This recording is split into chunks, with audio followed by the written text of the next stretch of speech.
I'm cleaning up around the studio today with a little bit of help, and we wanted to talk to you about batching and your batching limit. The video might seem a little odd. I was having some trouble with the audio, so I have ended up having to do a voiceover for parts of this. Anyway, back to batching. What you're seeing here, this is a project box. She's been chewing on it. It's been sitting in my studio for over a year.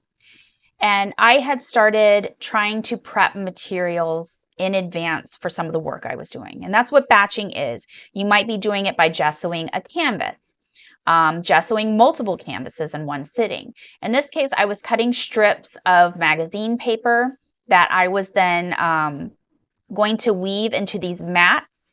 There are probably about 10 or 20 woven mats that my cat is sitting on.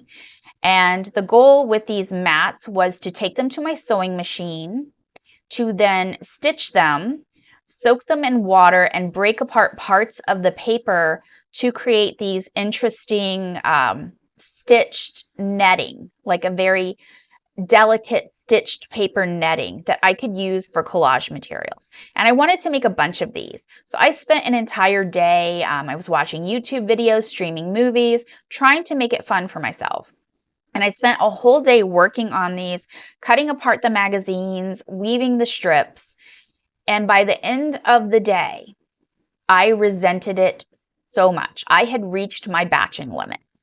And what I mean by that is that there are certain points where your creative practice may feel like work rather than something you enjoy. And that's not something you want. So you need to pay attention to how you are feeling.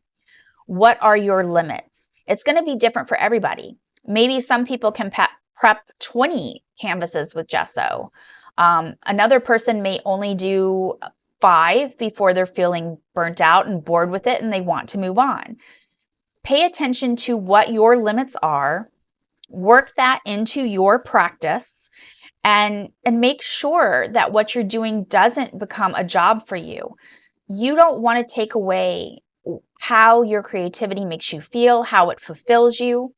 Pay very close attention to how you're feeling and what time frames you begin feeling these things so that you can schedule the prep work into your practice in a way that is meaningful for you.